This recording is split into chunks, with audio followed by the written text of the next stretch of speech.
میں کعبہ میں تھا تو میں نے لوگ دیکھے کہ وہ آتے تھے اور کسی کو کیمرہ پکڑاتے تھے اور کعبہ کے سامنے سے دعا کرتے تھے اینڈ دے یوزڈ ٹو کچھ زبان سے نا سے منہ سے کچھ بول رہے ہوتے تھے، حالانکہ دے ور فیکنگ، اور ہاتھ اوپر کھڑا کرتے تھے اور وہ پکچر جب لے لیتے تھے تو اچانک سے ہاتھ چھوڑے، نہ کوئی دعا ختم کی نہ کچھ، اور آگے کیمرے میں دیکھا میں کیسے لگ رہا ہوں، اور پھر اپنے فیملی والوں کو بھیجی کہ آئی واز پریئنگ نیئر کعبہ.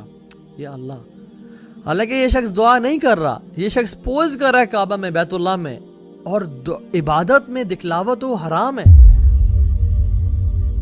اور پھر بھی دکھا رہا ہے کہ as if I am praying، اور یہ لوگ تو کرتے تھے اور پھر بھی اپنے آپ کو چھپاتے تھے.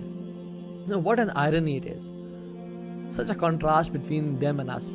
ہم لوگ تہجد کی نماز نہیں پڑھتے، قرآن نہیں پڑھتے، and we try to show people قرآن کی پکچرز ڈال کے فیس بک پہ لگا دیں، واٹس ایپ پہ لگا دیں that we read Quran and used to pray Quran and recite Quran day and night and never let anybody know کہ میں قرآن پڑھتا ہوں، because ان کی انٹینشنز بڑی پیور تھیں.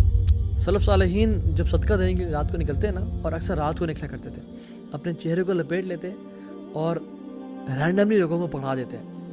یہ نہیں کہ السلام علیکم جی چوہدری صاحب، ملک صاحب کیسے ہیں یار، جگر کیسا ہے، یہ لے یار تیلی میں صدقہ، نہیں، رینڈم لوگوں کو پکڑا دیتے ہیں، اپنے دائیں ہاتھ سے دیتے، ان کے بائیں ہاتھ کو بھی پتہ نہ چلتا، and they used to hide their faces. اسی لیے تو آتا ہے کہ ایک شخص رات کو نکلا اور کسی کو چپکے سے پکڑا دیا، اگلے دن شور مچ گیا کہ کسی نے پروسٹیٹیوٹ کو صدقہ دے دیا ہے، یہ بڑا پریشان ہوا.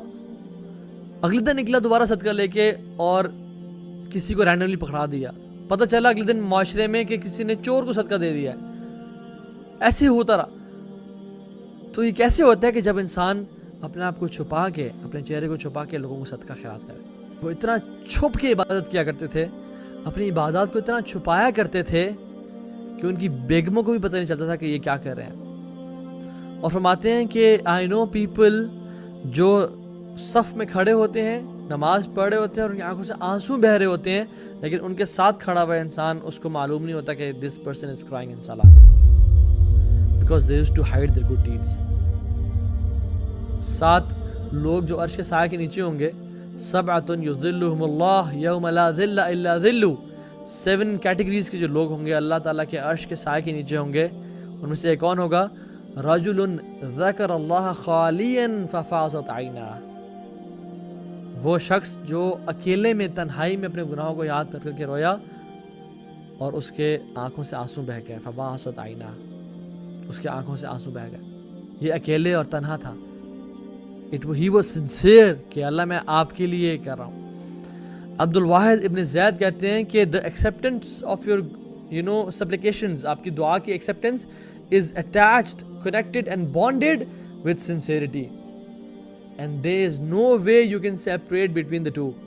آپ چاہتے ہیں آپ کی دعائیں قبول ہو جائیں، آپ چاہتے ہیں کہ اللہ تعالیٰ آپ کی ہر دعا قبول فرمائے، اپنی سنسیریٹی پہ کام کریں. اور ہم لوگ کوئی نیک عمل کر لیں تو کیا کرتے ہیں؟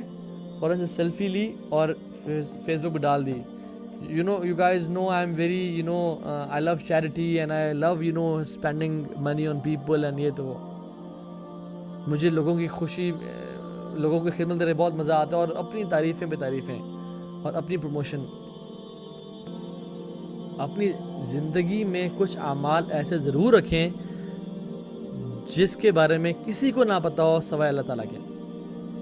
ٹھیک ہے کچھ کام کریں لوگوں کی ترغیب کے لیے، ہمیں اسپیشلی جو کہ دین کا کام کر رہے ہیں اور ہمیں کچھ کرنا پڑتا ہے، لیکن کچھ اعمال ایسے مخفی اور سیکرٹ رکھیں جن کے بارے میں کوئی نہ جانتا ہو سوائے آپ اور اللہ تعالیٰ کے. ہم جس طرح اپنے گناہوں کو چھپاتے ہیں نا، وہ لوگ اپنی نیکیوں کو اسی طرح چھپایا کرتے تھے. ہم امیجن کریں، سبحان اللہ، ہم میں سے کون شخص چاہتا ہے کہ ہمارے گناہوں کے بارے میں لوگ جانیں؟ کوئی نہیں چاہتا. اسی طرح سے وہ نہیں چاہتے تھے کہ ہمارے نیکیوں کے بارے میں کوئی جانے. اور ہم لوگوں کے بارے میں کیا حالت ہے؟ ہم تو چاہتے ہیں ہماری نیکیوں کے بارے میں سب کو پتہ چل جائے، والعیاذ باللہ. اور ہم کہتے ہیں کہ ہم صحابہ کے طریقے کو فالو کرنا چاہ رہے ہیں، ہم اس پہ عمل کرتے تھے، دین پہ جس پہ صحابہ عمل کرتے تھے. کیا are we really close to صحابہ؟ سبحان اللہ.